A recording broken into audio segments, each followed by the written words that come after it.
الرحیم السلام علیکم، اور آپ تمام خوش بخت لوگوں کو میری طرف سے جشن آزادی مبارک، بہت بہت مبارک۔ آپ نے میری مبارک کو وصول ہی نہیں کیا۔ جیسے سلام کیا جاتا ہے تو جواب دینا واجب ہے، اسی لیے میں آپ کو آپ کے ملک کی آزادی کی مبارک دے رہا ہوں، جو آپ کا اور میرا مشترکہ ملک ہے، اور ابھی 2 دن کے بعد یہ 76 سال کا ہو جائے گا۔ خوش بختی کتنی ہے اس کا اندازہ آپ کو تب لگ سکتا ہے کہ اگر اپنے آپ کو کسی قید والے مقام پہ لے جا کے سوچیں کہ اگر آپ کو کسی ایسے کمرے میں بند کر دیا جائے کہ جہاں آپ اپنی مرضی سے کوئی کام نہ کر سکیں، تو تب آپ کو اس آزادی کی قدر آئے گی، تب آپ اس آزادی کی اہمیت کو جانیں گے، تب آپ کو پتہ چلے گا کہ آزاد ہونا کتنی خوش بختی کی اور کتنی بڑی بات ہے۔ تو آپ تمام خوش بخت لوگوں کو جشن آزادی ایک دفعہ پھر مبارک۔ اب چونکہ یہ پروگرام آپ نے آزادی اور آبادی کو اکٹھا کر دیا ہے، ایک طرف آزادی ہے ایک طرف آبادی ہے، تو میں 2-3 ملکوں کی مثالیں آبادی سے شروع کر کے کوشش کروں گا کہ 2-3 منٹ کے اندر اپنی بات کو آزادی پہ ختم کر دوں۔ ایک ملک ہے، اس کا نام ہے چائنا، جس کو ہم چین کہتے ہیں۔ چین میں 1.4 بلین کی آبادی ہے، یعنی کہ چین دنیا کا سب سے بڑا آبادی کے لحاظ سے ملک ہے، اور دنیا کا 4تھا حصہ جو ہے وہ دنیا میں چائنیز بستے ہیں، دوسرے لفظوں میں۔ لیکن اگر آپ چائنا کو دیکھیں تو انہوں نے اپنی اس مین پاور کو بڑے اچھے طریقے سے استعمال کیا ہے۔ وہاں پہ جو فیملی سائز ہے وہ 3 افراد پہ مشتمل ہے، ایک والد، ایک والدہ اور ایک بیٹا یا بیٹی۔ پاکستان کا فیملی سائز 6 لوگوں پہ مشتمل ہے۔ اب 6 لوگوں کا فیملی سائز جو ہے وہ زیادہ سٹرونگ ہونا چاہیے کہ 6 بندوں کی طاقت ہے، یا ان کا جو 3 پہ مشتمل ہے۔ لیکن China economic point of view سے عالمی سطح پہ دنیا کی سب سے سٹرونگ اکانومی ہے۔ اس کے مقابلے میں پاکستان کا جو فائنینشل ڈیفیسٹس ہیں وہی ابھی تک ختم نہیں ہو پا رہے۔ اچھا، اب میں آپ کو ایک اور چھوٹے سے ملک کی چھوٹی سی مثال دوں گا، اس کا نام ہے اسرائیل۔ دنیا میں صرف 18 کروڑ جو ہے وہ یہودی پایا جاتا ہے، لیکن اگر آپ نوبل پرائزز اٹھا کے دیکھیں تو نوبل پرائزز میں 104 سے زیادہ پرائزز جو ہیں وہ ان لوگوں کو ملے ہوئے ہیں۔ اس کا مطلب ہے کہ آبادی میٹر نہیں کرتی، کثرت کام نہیں کرتی، کامل کتنا ہے اور خاص کتنا ہے، وہ ایک جو ان 10 کے مقابلے میں ہے وہ کام کرتا ہے۔ تو دین اسلام میں بچوں کو دنیا میں لانا واجب نہیں ہے، وہ سنت ہے، لیکن جب وہ دنیا میں آ جاتے ہیں تو ان کی تربیت جو ہے وہ واجب ہو جاتی ہے۔ اب دیکھنے کی بات یہ ہے کہ آپ اپنے 10 بچوں کو، آپ اپنے 2 بچوں کو، آپ اپنے 1 بچے کو معاشرے میں کس حیثیت سے پلانٹ کر رہے ہیں، آپ معاشرے میں کس حیثیت سے اس کو لے کے آ رہے ہیں، وہ معاشرے کا فعال رکن بن رہا ہے یا وہ نہیں بن رہا۔ کمال یہ ہے کہ ایک بھی ہو لیکن ایسا ہو کہ وہ جناح بنے، ایک ہی ہو لیکن ایسا ہو کہ وہ اقبال بنے، ایک ہی ہو ایسا ہو کہ جو ملک کا نام روشن کرے، ایک ہی ہو کہ جس کا کوئی ثانی نہ ہو۔ وہ ان 10 سے 1000 گنا بہتر ہے کہ جو کسی کام کے نہ ہو۔ جیسے میرے والد ابھی تھوڑی دیر پہلے بات کر رہے تھے کہ کوئی گینٹی اٹھا کے بیٹھا ہوا ہے اور کوئی کسی طرح سے اور کوئی کسی طرح سے۔ میں ایک پرائیویٹ کمپنی کے اندر ملازمت کرتا ہوں، اور ہماری آرگنائزیشن کیا کرتی ہے کہ وہ لوگوں کی کمپٹنسیز کو گیج کرتی ہے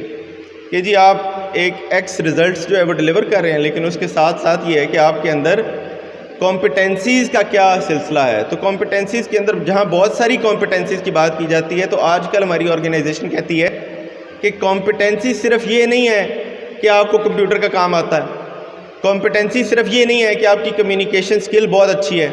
کمپٹنسی صرف یہ نہیں ہے کہ آپ کی نیگوسیشن سکل بہت اچھی ہے، بلکہ آج جس دور سے ہم گزر رہے ہیں ہمیں کرٹیکل کمپٹنسی کی ضرورت ہے، کوئی ایسی کمپٹنسی جو کسی اور میں نہ پائی جائے، جس کے خاص طور پہ آپ حامل ہوں۔ اگر یہ کمپٹنسی آپ کے اندر پائی جائے گی تو آپ آرگنائزیشن میں اچھی طرح سے سروائیو بھی کر سکیں گے اور آپ آرگنائزیشن میں آگے گرو بھی کر سکیں گے۔ اب بچے دنیا میں لاتے ہوئے یہ سوچنا بہت ضروری ہے کہ میں بچے کو کیا وہ مقام، وہ تعلیم، وہ تربیت کے سلسلے دے سکوں گا کہ جو اس کو نہ صرف ملکی لیول کے اوپر ایک عظیم شخص اور شخصیت کی صورت میں لے کے آئیں، بلکہ جب وہ دنیا کے ممالک میں پاکستان کا نام لے کے جائے تو کیا وہ اس کو روشن کر سکتا ہے یا نہیں کر سکتا۔ تو ماشاءاللہ بہبود کا سلسلہ اور آپ کی کاوشیں جو ہے اللہ تعالیٰ ان کو اپنی بارگاہ میں قبول فرمائے اور لوگوں تک صحیح پیغام آپ کو پہنچانے کی توفیق عطا فرمائے۔ تیسرا ملک اس کا نام ہے انڈیا۔ انڈیا میں بھی چائنا سے تھوڑی سی کم پاپولیشن ہے، $600 بلین کے ریزرو ہیں انڈیا کے، جبکہ پاکستان کے جو ریزروز ہیں وہ $8 بلین کے ہیں آفٹر IMF ایڈ، جو ابھی انہوں نے ان کو ایڈ دی ہے وہ دینے کے بعد ہم 8 بلین پہ پہنچے ہیں اور وہ 600 بلین کے اوپر موجود ہیں۔ تو خدا را تمام انفرادی افراد سے گزارش یہ ہے کہ اپنے بچوں کی تربیت کو اس طریقے سے لے کے چلیں، تعلیم کے سلسلوں کو اس انداز میں لے کے چلیں کہ وہ معاشرے میں ویلیو ایڈ کر سکیں۔ ان کا دنیا میں آنا اور ان کا دنیا سے جانا، اس کے درمیان ان کی کیا کنٹریبیوشن ہے، کیا وہ صدقہ جاریہ کے طور پہ آپ کی اولاد دنیا میں کام کیا اس نے یا نہیں کیا، سب سے بڑا سوال یہ ہے۔ تو دعا ہے کہ پروردگار آپ کو اولاد کی نیک تربیت کرنے کی اور اس کو اچھا مقام عطا کرنے کی توفیق عطا فرمائے۔ دوسری بات رہ گئی پاکستان کی۔ پاکستان کا جشن آزادی جو ہے، اس کی اگر میں 76 سال پیچھے چلا جاؤں تو 76 سال پیچھے، ابھی پچھلے دنوں میری ملاقات ہوئی کسی پری پارٹیشن ایک خاتون تھی ان سے، تو وہ بتا رہی تھی کہ جس وقت پاکستان آزاد ہوا تھا اس وقت ان کی عمر جو ہے وہ کوئی 8 سال کے قریب تھی، اور انڈیا کے کسی علاقے میں وہ رہتے تھے، اور جس وقت وہاں سے پاکستان آنے کا سفر کیا انہوں نے، تو بتا رہی تھی کہ ان کے جو خالو تھے ان کے ہاں 12 جو ہے وہ بیٹیاں تھیں، 12 بچیاں جو ہیں وہ ان کی بیٹیاں تھیں، اور وہ رات کے جس رات میں وہ ہجرت کی گئی، انڈیا سے پاکستان کا سفر کیا گیا، اس کے اندر ان کا وہ کنبہ جو ہے وہ اس ٹرین میں سوار ہونے سے روک دیا گیا، اور ان کو یہ انکریج کیا گیا تھا ان کے ہمسایوں کی طرف سے، ان سکھوں کی طرف سے، کہ جی آپ کو کچھ نہیں کہیں گے، آپ یہاں پہ ہی قیام کریں، اور اسی رات میں وہ 12 بچیاں جو ہے وہ قربان کر دی گئیں۔ تو یہ اس طرح کی ہزاروں قربانیاں ہیں جو اس ملک کی بنیادوں میں شامل ہیں۔ میری گزارش آج ان سربراہوں سے ہے جو اس ملک کی باغ دوڑ سنبھالے ہوئے ہیں کہ ایک بار ان قربانیوں کو یاد ضرور کریں اور ان کو یاد رکھیں کہ کتنی مشکلوں سے، کتنی قربانیوں سے یہ ملک جو ہے یہ آزاد ہوا تھا۔ آج اس ملک کی عوام کے دماغوں میں اس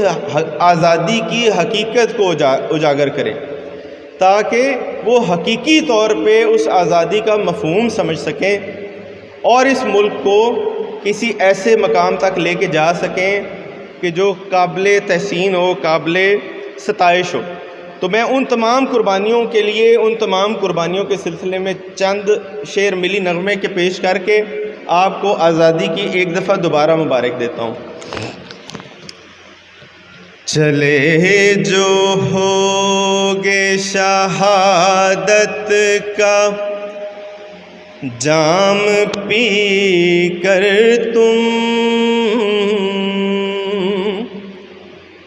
چلے جو شہادت کا